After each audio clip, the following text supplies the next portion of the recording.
ಭಾರತದ ಸಾಂಸ್ಕೃತಿಕ ಮತ್ತು ಆಧ್ಯಾತ್ಮಿಕ ಇತಿಹಾಸದಲ್ಲಿ ಅಮರವಾದ ಸ್ಥಾನವನ್ನು ಪಡೆದ ಮಹರ್ಷಿ ವೇದವ್ಯಾಸರು ಮಾನವ ಕುಲಕ್ಕೆ ಜ್ಞಾನ ಮತ್ತು ಧರ್ಮದ ದೀಪವನ್ನು ಬೆಳಗಿಸಿದ ಪರಮ ಋಷಿ. ಅವರು ಕೇವಲ ಮಹಾನ್ ತತ್ವಜ್ಞಾನಿಯಾಗಿಯೇ ಅಲ್ಲ, ವೇದಗಳ ಸಂಪಾದಕ, ಮಹಾಭಾರತದ ಕೃತಿಕರ್ತ, ಪುರಾಣಗಳ ಶಿಲ್ಪಿ ಮತ್ತು ದೇವತ್ವದ ದರ್ಶನವನ್ನು ನೀಡಿದ ದಿವ್ಯಾತ್ಮ. ಅವರ ಜೀವನವೇ ತಪಸ್ಸಿನ, ಧ್ಯಾನದ ಮತ್ತು ಆತ್ಮಸಾಕ್ಷಾತ್ಕಾರದ ಮಾದರಿ. ವೇದವ್ಯಾಸರ ಮೂಲ ಹೆಸರು ಕೃಷ್ಣದ್ವೈಪಾಯನ ವ್ಯಾಸ. ಅವರ ಜನನವು ಪವಿತ್ರವಾದ ದ್ವೀಪದ ಮೇಲೆ ನಡೆದದ್ದು. ಆದ್ದರಿಂದ ಅವರಿಗೆ ದ್ವೈಪಾಯನ ಎಂಬ ಬಿರುದು ಬಂದಿತು. ಅವರ ತಾಯಿ ಸತ್ಯವತಿ ಮತ್ತು ತಂದೆ ಮಹರ್ಷಿ ಪರಾಶರ. ವ್ಯಾಸರು ಜನ್ಮತಃ ಅತಿ ಪ್ರಭಾವಶಾಲಿ ಮತ್ತು ಧ್ಯಾನನಿಷ್ಠರು. ಬಾಲ್ಯದಿಂದಲೇ ಅವರು ತಪಸ್ಸಿನಲ್ಲಿ, ವೇದಾಧ್ಯಯನದಲ್ಲಿ ಮತ್ತು ಬ್ರಹ್ಮಚರ್ಯದಲ್ಲಿ ತೊಡಗಿಕೊಂಡಿದ್ದರು. ಅವರ ಮನಸ್ಸು ಸಾಮಾನ್ಯ ಲೋಕಜೀವನದ ಆಸೆ ಆಕಾಂಕ್ಷೆಗಳಿಂದ ದೂರವಾಗಿದ್ದು ಸಂಪೂರ್ಣವಾಗಿ ಜ್ಞಾನಾರಾಧನೆಯಲ್ಲಿ ತಲ್ಲೀನವಾಗಿತ್ತು. ತೀವ್ರವಾದ ತಪಸ್ಸು ಮತ್ತು ಧ್ಯಾನದ ಫಲವಾಗಿ ವ್ಯಾಸರಿಗೆ ಬ್ರಹ್ಮಜ್ಞಾನೋದಯವಾಯಿತು.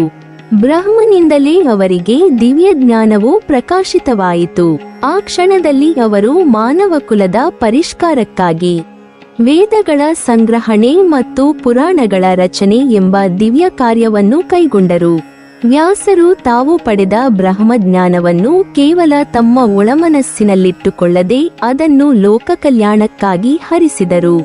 ಅವರ ಜೀವನದ ಮುಖ್ಯ ಉದ್ದೇಶವೇ ಜ್ಞಾನವನ್ನು ಎಲ್ಲರಿಗೂ ಸುಲಭವಾಗಿ ಪಸರಿಸುವುದು. ಆ ಕಾಲದಲ್ಲಿ ವೇದಗಳು ಅತಿದೊಡ್ಡ ಮತ್ತು ಅತಿ ಕಠಿಣವಾದ ವಿಷಯ ಸಂಗ್ರಹವಾಗಿದ್ದವು. ಅವುಗಳ ಅಧ್ಯಯನವು ಕೆಲವೇ ಮಂದಿಗೆ ಸೀಮಿತವಾಗಿತ್ತು.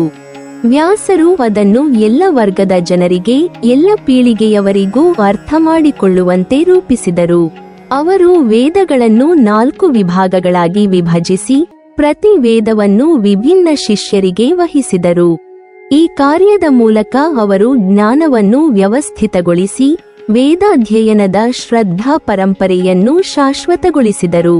ಆದರೆ ವೇದವ್ಯಾಸರ ಕೀರ್ತಿ ಕೇವಲ ವೇದಗಳ ಸಂಪಾದನೆಯಿಂದ ಸೀಮಿತವಾಗಿಲ್ಲ. ಅವರು ಮಹಾಭಾರತದ ಕೃತಿಕರ್ತರು, ವಿಶ್ವದ ಅತಿದೊಡ್ಡ ಮಹಾಕಾವ್ಯವನ್ನು ರಚಿಸಿದವರು. ಈ ಗ್ರಂಥವನ್ನು ಅವರು ಪಂಚಮವೇದ ಎಂದು ಕರೆಯುತ್ತಾರೆ, ಏಕೆಂದರೆ ಇದು ವೇದಜ್ಞಾನವನ್ನು ಜನಸಾಮಾನ್ಯರ ಭಾಷೆಯಲ್ಲಿ ಕಥಾರೂಪದಲ್ಲಿ ಬೋಧಿಸಿತು. ಮಹಾಭಾರತದ ಮೂಲಕ ವ್ಯಾಸರು ಮಾನವ ಜೀವನದ ನೈತಿಕತೆ, ಕರ್ತವ್ಯ, ಧರ್ಮ, ಕರ್ಮ, ಪ್ರೇಮ ಮತ್ತು ಪರಮಾರ್ಥದ ವಿಷಯಗಳನ್ನು ಅಚ್ಚುಕಟ್ಟಾಗಿ ಚಿತ್ರಿಸಿದರು. ಯತೋ ಧರ್ಮಸ್ತತೋ ಜಯಃ ಎಂಬ ವಾಕ್ಯವೇ ಅವರ ಧರ್ಮದ ಸಾರ. ಮಹಾಭಾರತದ ಹೃದಯವೇ ಶ್ರೀಮದ್ ಭಗವದ್ಗೀತೆ. ಅದನ್ನು ವ್ಯಾಸರು ಲೋಕಕ್ಕೆ ನೀಡಿದರು. ಗೀತೆಯು ಮಾನವ ಜೀವನದ ಆಧ್ಯಾತ್ಮಿಕ ಮಾರ್ಗದರ್ಶನ. ಅದು ಕರ್ಮಯೋಗ, ಭಕ್ತಿಯೋಗ ಮತ್ತು ಜ್ಞಾನಯೋಗಗಳ ಸಮನ್ವಯ. ವ್ಯಾಸರ ಈ ಕೃತಿ ವಿಶ್ವದಾದ್ಯಂತ ತತ್ವಜ್ಞಾನಿಗಳಿಂದ ಪೂಜಿಸಲ್ಪಡುತ್ತದೆ. ಗೀತೆಯ ತತ್ವವೆಂದರೆ ಸತ್ಯದಲ್ಲಿ ಸ್ಥಿರವಾಗು, ನಿಷ್ಠೆಯಿಂದ ಕರ್ತವ್ಯ ಮಾಡು, ಫಲಾಸಕ್ತಿಯಿಂದ ದೂರವಿರು. ಈ ಬೋಧನೆಗಳು ಶಾಶ್ವತವಾದ ಮಾನವ ಧರ್ಮದ ದಿಕ್ಕನ್ನು ತೋರಿಸುತ್ತವೆ. ವೇದವ್ಯಾಸರು ಪುರಾಣಗಳು ಸಹ ರಚಿಸಿದರು. ಅವರು ಅಷ್ಟಾದಶ ಪುರಾಣಗಳ ಶಿಲ್ಪಿ. ಈ ಪುರಾಣಗಳಲ್ಲಿ ಬ್ರಹ್ಮಾಂಡದ ಸೃಷ್ಟಿ, ದೇವತೆಗಳ ಮಹಿಮೆ, ತತ್ವಜ್ಞಾನ ಮತ್ತು ಭಕ್ತಿಯ ಸಾರಗಳು ಅಡಗಿವೆ. ಪ್ರತಿ ಪುರಾಣವು ಮಾನವ ಮನಸ್ಸಿನ ವಿಭಿನ್ನ ಹಾದಿಯನ್ನು ಬೆಳಗುತ್ತದೆ. ವಿಷ್ಣು ಪುರಾಣದಲ್ಲಿ ಭಕ್ತಿಯ ಮಹಿಮೆ, ಶಿವಪುರಾಣದಲ್ಲಿ ತಪಸ್ಸಿನ ಶಕ್ತಿ, ಭಾಗವತ ಪುರಾಣದಲ್ಲಿ ಸತ್ಯಭಕ್ತಿಯ ಮಧುರತೆ. ಭಾಗವತ ಪುರಾಣವನ್ನು ಅವರು ಜೀವನದ ಅಂತ್ಯದಲ್ಲಿ ರಚಿಸಿದರು. ಅದರಲ್ಲಿ ಅವರು ಶ್ರೀಕೃಷ್ಣನ ಪರಮಭಕ್ತಿಯ ತತ್ವವನ್ನು ನಿರೂಪಿಸಿದರು. ಅದು ಅವರ ಆಧ್ಯಾತ್ಮಿಕ ಸಾಧನೆಯ ಶೃಂಗವಾಗಿದೆ. ವೇದವ್ಯಾಸರ ಜೀವನದ ಮತ್ತೊಂದು ವಿಶಿಷ್ಟ ಅಂಶವೆಂದರೆ ಅವರು ಸಂಶಯ ಪರಿಹಾರಕ ಋಷಿ. ಅನೇಕ ಶಿಷ್ಯರು, ಮನುಷ್ಯರು, ದೇವತೆಗಳು ಸಹ ಅವರ ಬಳಿ ಸಂಶಯ ಪರಿಹಾರಕ್ಕಾಗಿ ಬಂದು ಆಶೀರ್ವಾದ ಪಡೆದರು. ಅವರು ಧರ್ಮ, ಕರ್ಮ, ಸತ್ಯ, ಬ್ರಹ್ಮ ಮತ್ತು ಆತ್ಮಜ್ಞಾನಗಳ ವಿಷಯದಲ್ಲಿ ಸ್ಪಷ್ಟತೆಯನ್ನು ನೀಡಿದರು. ಅವರ ಮಾತುಗಳು ಕೇವಲ ಪಾಠವಲ್ಲ, ಅದು ಅನುಭವದ ನಿದರ್ಶನ. ವೇದವ್ಯಾಸರ ಆಧ್ಯಾತ್ಮಿಕ ಪ್ರಭಾವವು ಕೇವಲ ಅವರ ಕಾಲದಲ್ಲೇ ಸೀಮಿತವಾಗಿಲ್ಲ. ಇಂದಿಗೂ ಸಹ ಅವರ ಗ್ರಂಥಗಳು, ಅವರ ಬೋಧನೆಗಳು, ಅವರ ತತ್ವಗಳು ಜೀವಂತವಾಗಿವೆ. ವೇದವ್ಯಾಸರಿಂದಲೇ ಗುರುಪೂರ್ಣಿಮೆ ಎಂಬ ಹಬ್ಬದ ಪ್ರಾರಂಭವಾಯಿತು.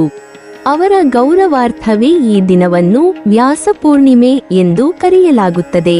ಪ್ರತಿಯೊಬ್ಬ ಗುರು, ತತ್ವಶೋಧಕ ಮತ್ತು ಜ್ಞಾನಪಿಪಾಸು ವ್ಯಕ್ತಿಯು ಈ ದಿನ ವ್ಯಾಸರನ್ನು ಸ್ಮರಿಸುತ್ತಾನೆ. ವೇದವ್ಯಾಸರ ಆಧ್ಯಾತ್ಮಿಕ ಜೀವನವು ತ್ಯಾಗ, ತಪಸ್ಸು ಮತ್ತು ತತ್ವದ ಸಮ್ಮಿಲನ. ಅವರು ಜ್ಞಾನವನ್ನು ಶಬ್ದಗಳಲ್ಲಿ ಮಾತ್ರ ಸೀಮಿತಗೊಳಿಸದೆ ಜೀವನದ ಪ್ರತಿಯೊಂದು ಕ್ಷಣದಲ್ಲಿ ಅದನ್ನು ಅನ್ವಯಿಸಿದರು.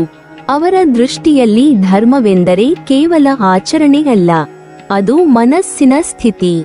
ಅವರ ತತ್ವದ ಪ್ರಕಾರ ಸತ್ಯವೇ ಧರ್ಮದ ಮೂಲ, ಜ್ಞಾನವೇ ಜೀವನದ ಬೆಳಕು. ವೇದವ್ಯಾಸರು ಭಾರತೀಯ ಸಂಸ್ಕೃತಿಯ ನಿಜವಾದ ಶಿಲ್ಪಿ. ಅವರ ಕೃತಿಗಳು ಕೇವಲ ಭಾರತದವಷ್ಟೇ ಅಲ್ಲ, ಜಗತ್ತಿನ ಆತ್ಮಸಾಕ್ಷಾತ್ಕಾರದ ದಾರಿಯನ್ನು ತೋರಿಸುತ್ತವೆ. ಅವರು ಮಾನವ ಕುಲಕ್ಕೆ ತೋರಿಸಿದ ಸಂದೇಶವೆಂದರೆ ಜ್ಞಾನದಿಂದಲೇ ಮೋಕ್ಷ ಸಾಧ್ಯ, ಧರ್ಮದಿಂದಲೇ ಶಾಂತಿ ಸಾಧ್ಯ ಮತ್ತು ಭಕ್ತಿಯಿಂದಲೇ ಪರಮಪದ ಸಾಧ್ಯ. ಹೀಗಾಗಿ ವೇದವ್ಯಾಸರು ಕೇವಲ ಮಹರ್ಷಿಯಲ್ಲ, ಅವರು ಮಾನವ ಜಾತಿಯ ಶಾಶ್ವತ ಪ್ರಜ್ಞೆ. ಅವರ ಜೀವನ, ಅವರ ಕೃತಿಗಳು ಮತ್ತು ಅವರ ಆಧ್ಯಾತ್ಮಿಕ ಪ್ರಭಾವವು ನೂರಾರು ಯುಗಗಳವರೆಗೆ ಮಾನವ ಹೃದಯಗಳಲ್ಲಿ ಜ್ಞಾನ ಜ್ಯೋತಿಯನ್ನು ಪ್ರಜ್ವಲಿಸುತ್ತಿವೆ. ವೇದವ್ಯಾಸರು ಪ್ರಕೃತಿಯಂತೆಯೇ ನಿತ್ಯ, ಅವರ ತತ್ವ ಸತ್ಯದಂತೆಯೇ ಶಾಶ್ವತ. ಅವರು ವೇದದ ಪ್ರತಿರೂಪ, ಧರ್ಮದ ಸ್ಥಾಪಕ ಮತ್ತು ಸನಾತನ ಸಂಸ್ಕೃತಿಯ ಶಾಶ್ವತ ಗುರು. ನೀವಿನ್ನೂ ನಮ್ಮ ಚಾನೆಲ್ ಅನ್ನು ಸಬ್ಸ್ಕ್ರೈಬ್ ಮಾಡಿಲ್ವಾ? ಹಾಗಾದರೆ ಈ ಕೂಡಲೇ ನಮ್ಮ ಇತಿಹಾಸ ದರ್ಶನ ಚಾನೆಲ್ ಅನ್ನು ಸಬ್ಸ್ಕ್ರೈಬ್ ಮಾಡಿ ಮತ್ತು ಪಕ್ಕದಲ್ಲಿರುವ ಬೆಲ್ ಐಕಾನ್ ಅನ್ನು ಪ್ರೆಸ್ ಮಾಡಿದರೆ ನಮ್ಮ ಹೊಸ ವಿಡಿಯೋಗಳನ್ನು ನೋಡಬಹುದು.